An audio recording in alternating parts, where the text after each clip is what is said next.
Welcome to the Trump Breaking News Network, your daily source for up-to-the-minute Trump news. Join us today and every day. Here's today's news. This is TBNN. NATO, meet Donald Trump. By Rosie Gray. A 28-member, 68-year-old alliance faces the conundrum of how to deal with the new American president. Brussels, is NATO really that afraid of Donald Trump? Trump's first foreign trip as president has so far gone smoothly, and even predictably.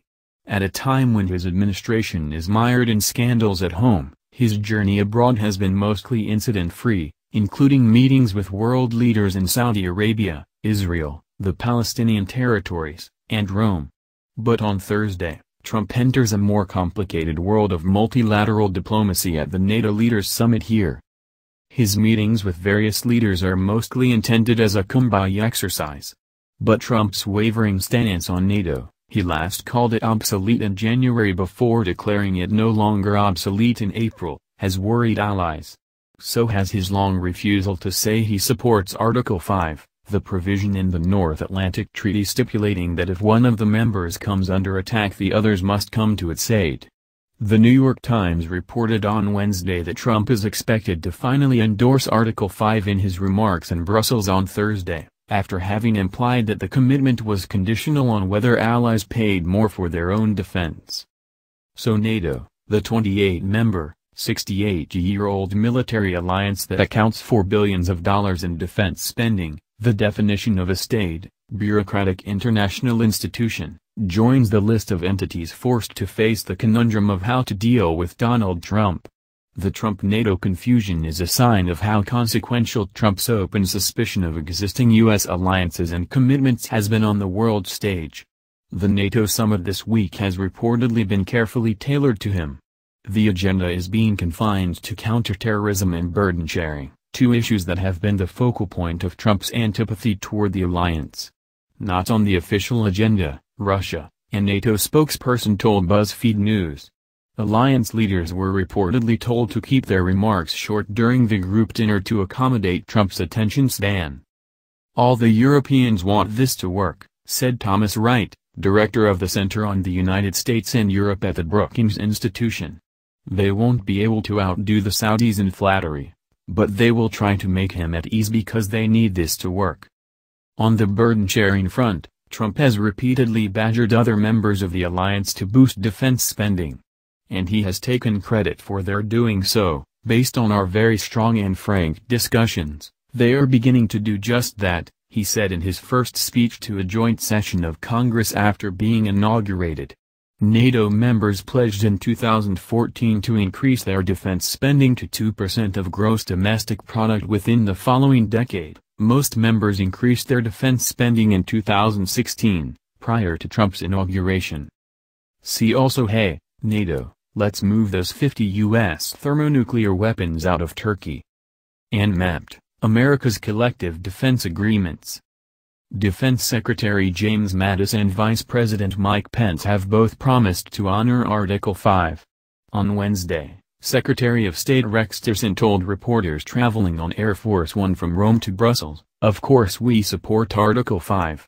The only time Article 5 has been invoked was in 9/11, after which NATO joined the American-led war in Afghanistan. But up until now, Trump himself has not explicitly made that commitment.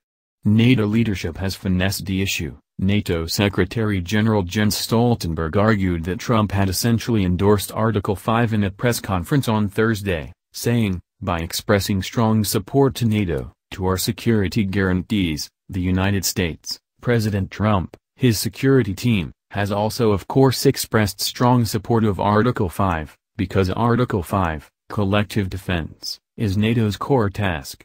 It was standing next to Stoltenberg, who was visiting the White House in April, that Trump first declared NATO no longer obsolete. Trump on Thursday will dedicate a 9/11 memorial at the new NATO headquarters being unveiled in time for the summit.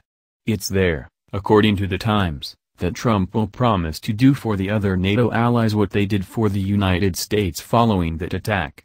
But according to a staffer at NATO headquarters who spoke on condition of anonymity, on Wednesday night working-level staff still didn't know whether Trump would promise to honor Article 5. When you say I support NATO, does that mean you unconditionally support defending all the allies? Said Ivo Dilder, former U.S. ambassador to NATO. Does it mean that you understand that Russia poses the most severe threat to NATO today? On both of those issues Trump has been silent. Strangely silent. Russia, of course, is an awkward subject at a moment when Trump's administration is descending deeper into crisis over an FBI investigation into Russian interference in the 2016 election. The staffer at NATO headquarters said that Russia's absence from the meeting's agenda was coincidental. The 25th of May meeting will be short, and focused on two main topics, stepping up NATO's role in the fight against terrorism, and fairer burden sharing, NATO spokesperson Ona Lunchku said in a statement. This is part of NATO's ongoing adaptation to the most serious security challenges in a generation, including terrorism and instability in our southern neighborhood, and Russia's aggressive actions in and around Europe. While we do not expect any new decisions on Russia, NATO allies will reconfirm our long-standing twin-track policy, strong defense combined with meaningful dialogue. As the leaders meet in Brussels, 4 NATO multinational battle groups are deploying to the Baltic states and Poland as a clear signal of NATO's readiness to defend all allies.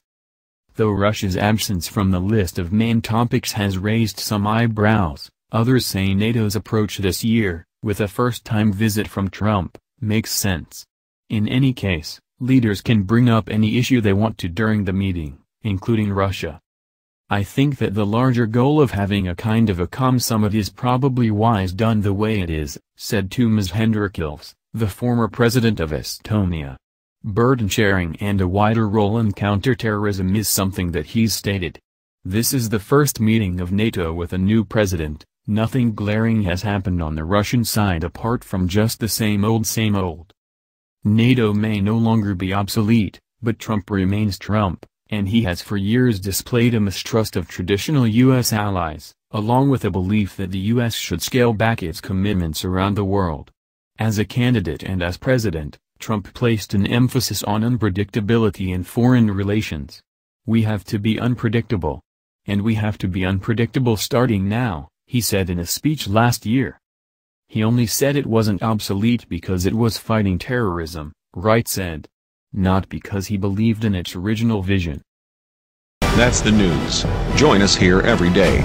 Be sure to subscribe and click the bell. See you next time. This is TBNN.